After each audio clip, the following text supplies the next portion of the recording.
warga Depok, senang sekali pagi hari ini kembali kita bertemu dalam Safar on Depok, sebuah wadah buat kita semua untuk bisa berbincang, berbagi, dan saling peduli, sharing, caring, and talking.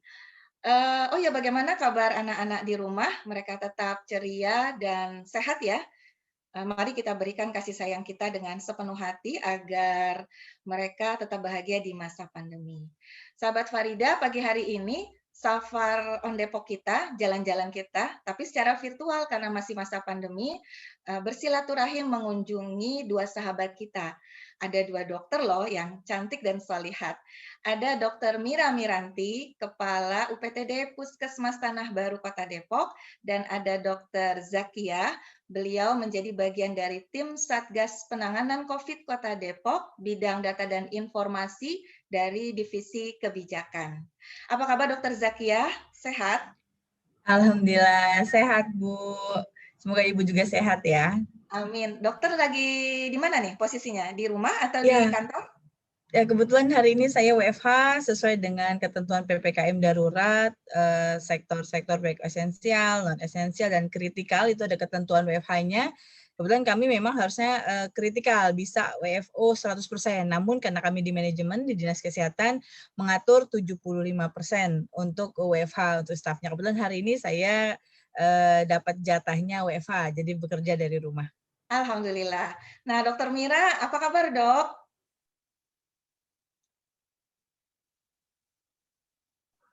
Alhamdulillah Bu, sehat. Alhamdulillah Ya sampai Allah, saat ini dokter masih yang sehat. cantik solihat ini. Masih di puskesmas ini sepertinya. Iya Bu, saya kebetulan karena tadi seperti disampaikan oleh Dokter Zakia, kalau di peraturan PPKM ini kan untuk yang esensial itu 100% ya Bu. Jadi kami memang saat ini masih bertugas melayani masyarakat di wilayah kerja kami di Masya puskesmas. Allah. Sahabat Farida, warga Depok, mari kita doakan para nakes agar mendapat perlindungan Allah Subhanahu wa Ta'ala dalam menjalankan tugasnya. Mari kita sayangi mereka, kita apresiasi, kita hargai, dan kita hormati. Satu saja sederhana, mari kita terus berdisiplin mengikuti protokol pencegahan COVID-19. Nah, pagi hari ini Dr. Zakia dan Dr. Mira, kita akan ngobrol tentang kenapa sih kita harus pakai 2 masker. Tapi sebelumnya, kita pengen tahu juga nih, Dokter Zakia, perkembangan COVID di Kota Depok sampai hari ini seperti apa ya, Dok? Oke, baik Bu, izin. Hari ini tanggal 8 Juli ya, kami merekap data per tanggal 7 Juli kemarin. Sebenarnya Depok tidak sedang baik-baik saja. Kenapa? Karena ini minggu kedua kita memasuki zona merah atau zona dengan risiko tinggi penularan COVID. Padahal sebelumnya, 22 minggu sebelumnya, kita sudah dalam zona oranye atau zona dengan risiko sedang. 2 minggu ini sudah masuk zona merah dengan skornya juga cukup rendah, 1,64. Jadi menjadi perhatian kita semua, Bu. Ditambah lagi, penularan di Kota Depok juga sangat tinggi, ditandai dengan jumlah kasus yang sangat banyak. Saat ini kasus aktif, Bu, ada 11.114 kasus. Dengan angka kematian Depok itu lebih tinggi dibandingkan angka nasional. Angka kesembuhan Depok lebih rendah dari nasional dan angka jumlah kasus aktif juga lebih tinggi dari nasional. Jadi Depok sedang tidak baik-baik saja begitu. Dengan kita mengikuti protokol kesehatan dan juga saat ini dalam masa PPKM darurat, saatnya kita warga Kota Depok membantu pemerintah kota untuk dapat membantu percepatan penanganan COVID. Karena kalau Pemkot saja sepertinya sulit ya Bu, harus ada partisipasi aktif dari masyarakat. Salah satunya adalah tadi menggunakan masker 2 lapis. Iya, jadi Depok sedang tidak baik-baik saja dan mari sahabat Farida dan warga Depok kita bantu pemerintah dalam menangani permasalahan COVID agar apa yang kita hadapi ini bisa segera selesai.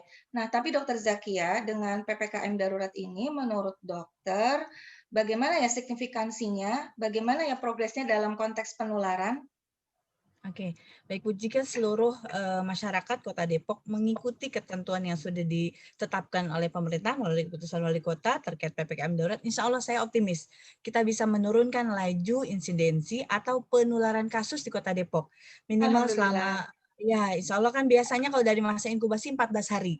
PPKM ini adalah 18 hari. Jadi cukup panjang waktunya, mudah-mudahan bisa menekan laju penularan, sehingga yang tertular semakin sedikit, dampaknya yang Amin. sakit juga semakin sedikit, dan kebutuhan rumah sakit, yang saat ini kita ketahui sangat penuh ya Bu, kebutuhan oksigen, dan juga kebutuhan obat-obatan semakin menurun, kan memang kasusnya ikut menurun. Saya optimis insya Allah dengan keterlibatan masyarakat, mentaati PPKM darurat, dan prokes tentunya bisa bersama-sama kita melewati pandemi ini dengan sehat dan selamat. Amin. Semangat ya dok, semangat ya kita Ya Allah. semua sahabat Farida. Nah, berkaitan dengan penggunaan masker harus 2 lapis nih dokter Mira. 1 lapis aja kita sudah istilahnya pengap ya. Ya Allah mudah-mudahan Allah membalas ya kebaikan buat para nakes ya. Yang setiap hari dalam beberapa jam harus menggunakan masker yang kondusif. Ini sebenarnya bagaimana sih dokter Mira? Baik, Bu. Manfaat kenapa saat ini kita harus menggunakan masker 2 lapis. Seperti yang kita ketahui bahwa memang, penyebaran COVID dalam mungkin hampir 3 minggu terakhir ini sangat-sangat cepat sekali, gitu. Terus dan seperti yang kemarin juga kita sudah membaca siaran pernyataan resmi dari Dinas Kesehatan terkait dari Satgas Covid terkait ditemukannya varian baru di Kota Depok yang memang ternyata varian Delta ini penyebarannya cukup lebih cepat dibandingkan, virus-virus Covid original sebelumnya, gitu ya, Bu. Nah, dengan tujuan menggunakan masker double ini adalah sebagai double proteksi sebetulnya untuk kita sendiri gitu, bagian dari APD yang harus kita gunakan. Memang, pasti ngap ya, awalnya tuh ngap gitu, karena kan kita memang yang nggak terbiasa tuh pasti merasa nggak nyaman. Tapi menurut saya, selama 1 tahun ini ketika kita sudah terbiasa menggunakan masker, tubuh tuh sudah mulai beradaptasi gitu kan, Bu. Jadi dengan kita menambahkan 1 lapis lagi, insya Allah itu tidak menjadi sesuatu hal yang berat. Memang untuk masker double ini saat ini yang tadi disampaikan juga oleh Dokter Zakia itu sangat penting bagi kita dalam upaya memutus mata rantai penularan. Seperti itu, Bu. Iya, ya mari sahabat Farida dan warga Depok kita ikuti ya protokol pencegahan COVID yang terbaru gitu karena kondisi virusnya juga lebih berbahaya. Mari kita bersabar dan bertahan ketika terpaksa harus keluar, kita gunakan 2 masker. Nah, Dokter Mira ini juga berkaitan dengan permasalahan mereka yang terpapar COVID-19. Ada kondisi psikologis ya dialami oleh mereka, seperti Mhm. rasa percaya diri, tidak yakin, benar nggak sih mereka ini, saya ini sudah sembuh. Bahkan juga kisah-kisah di lapangan menunjukkan tetangga atau orang-orang terdekat yang selama ini berinteraksi itu masih menjaga jarak. Sebenarnya pedoman, selesai masa isolasi itu seperti apa sih Dokter Mira? Oke, baik, Bu. Memang, kita tidak bisa menyepelekan COVID ini hanya menyerang fisik gitu ya, Bu, ya.